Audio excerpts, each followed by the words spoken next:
UP police बहुत दबाव में है। अगर पुलिस के वरिष्ठ अधिकारी ये बात कह रहे हैं तो उनसे बेहतर कौन जानता होगा। भाजपाइयों ने पुलिस पर भी हथकड़ियां लगा दी हैं। सपा के राष्ट्रीय अध्यक्ष अखिलेश यादव, पुष्पा मौर्य सैनी साख समाज के हमारे जिम्मेदार नेता, जिम्मेदार समाज के महत्वपूर्ण प्रतिष्ठित लोग आए हुए हैं। मैं उनको बधाई देना चाहता हूं और साथ ही साथ जो सांसद चुने गए हैं उनके लिए बहुत बहुत बधाई और बहुत बहुत मुबारकबाद देने हम सब लोग बैठ करके बधाइयां दे रहे हैं एक दूसरे को।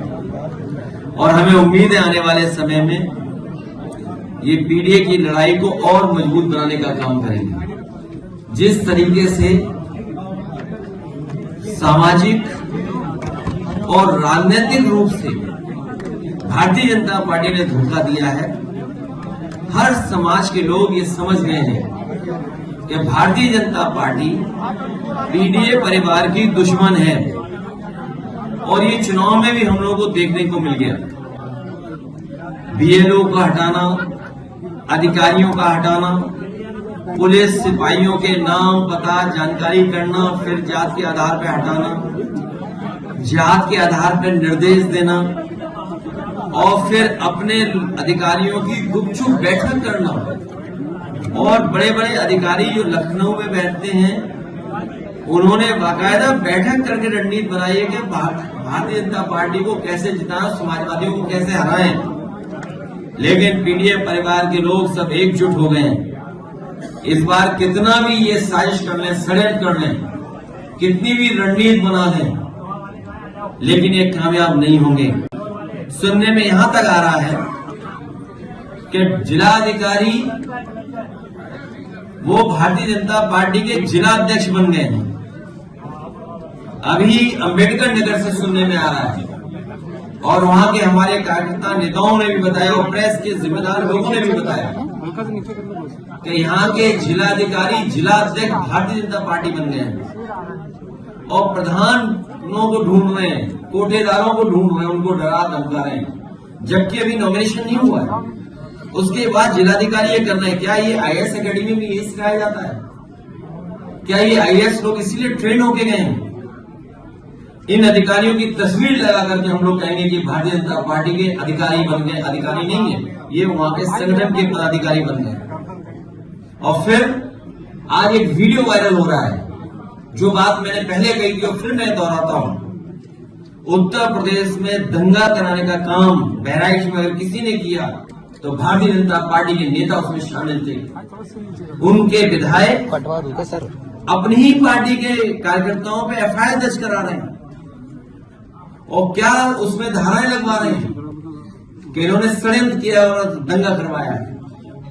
और जो एक वीडियो वायरल हो रहा है जिसमें मैं बधाई देना चाहता हूं पत्रकार को कि उसने हिम्मत जुटा करके कम से कम वो छिपे हुए वीडियो से जानकारी हासिल कर ली कि पुलिस प्रशासन था ही नहीं घंटों और उन्हें खुली छूट दी गई थी। इसी तरीके से हिटलर काम करता था। हिटलर अपने ट्रूपर्स को आगे कर देता था, अपने पार्टी के कार्यकर्ताओं को पुलिस की वर्दी पहना करके आगे कर देता था। हिटलर के जमाने में ये होता था। इस सरकार बनने के बाद सबसे पहले वो डीजीपी बने थे। वो क्या कह रहे हैं कि यूपी पुलिस बहुत दबाव में है। यूपी पुलिस बहुत दबाव में है, निष्पक्ष कार्रवाई नहीं कर पा रही है, दंगाई पर कार्रवाई करने पर उन्हें सस्पेंड कर दिया जाता है। अब आपको और क्या चाहिए बताइए? ये किसके सहारे बोल रहा है आखिरकार? और पुलिस से बेहतर और पुलिस का सच कौन जानता होगा? सोचिए आप, अगर पुलिस के इतने वरिष्ठ अधिकारी ये बात कह रहे हैं तो पुलिस का सच पुलिस से बेहतर कौन जानता होगा? और भाजपाइयों ने तो लगता है पुलिस के हथकड़ी लगा दी है। भाजपाइयों ने पुलिस पर भी हथकड़ियां लगा दी है। इतना दबाव में पुलिस का जांच करनी होगी। देखिए, उन बातों में बार बार मत जाओ जो अनकॉन्स्टिट्यूशनल है, जो नियम के विरुद्ध है। जहां हत्या हुई है वहां वो जांच का विषय बनता है।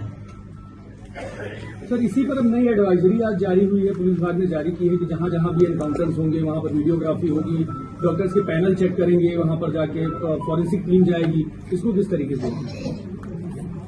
ये सब किसके अधिकारी होंगे? जब बीजेपी की नियति साफ नहीं है, आप न्याय कैसे दोगे? आपको डीजीपी का स्टेटमेंट नहीं सुनाई दे रहा कि पुलिस दबाव में है, तो डॉक्टर दबाव में नहीं होंगे। और आप जानते हो कैमरा क्या दिखाता है? भीड़ है नहीं, हाथ में 2 रिवॉल्वर। ये नया जमाना है। और सोचिए बिजनौर में जो कस्टोडियल डेथ हुई है, मतलब कितनी उम्र का लड़का था, कितनी उम्र का? 18 साल। बताइए, 18 साल के लड़के को मार मार के जान ले लिया। 4 पुलिस वाले जेल चले गए और पुलिस को जेल जाना पड़ रहा है। सोचिए किसके दबाव में पुलिस काम कर रही है। आप 18 साल के नौजवान की इतनी पिटाई कर रहे हैं कि उसकी जान चली जा रही है। और ये कस्टोडियल डेथ एक जगह नहीं हो रही है, पूरे उत्तर प्रदेश को इन्होंने कस्टोडियल डेथ में नंबर 1 बना दिया है। कस्टोडियल डेथ में नंबर 1 है, फेक इनकाउंटर से नंबर 1 है। और देखिए क्या है, कानून क्या कहता है, इनका संविधान क्या कहता है। अगर आपने एक यादव का इनकाउंटर कर दिया, एनकाउंटर में हत्या कर दिया आपने, तो उसको बैलेंस करने के लिए हमें छतरी भी मारना पड़ेगा। मतलब ये कहां का कानून है? आपने एक यादव की हत्या कर दी, अब आपको बैलेंस करना है, समाज में दिखाना है कि निष्पक्ष है, तो आपने छतरी की भी हत्या कर दी। और उसके पिताजी घर वालों से कहा कि नहीं, ये तो विपक्ष की वजह से हत्या हुई है। सोचिए आप कंफ्यूज मत होइए, आप कंफ्यूज मत होइए। ये किसी लैब में तैयार हुआ नारा है, ये किसी लैब में तैयार हुआ नारा था। उन्हें किसी से बुलवाना था, तो उत्तर प्रदेश के मुख्यमंत्री से बेहतर कौन बोलता?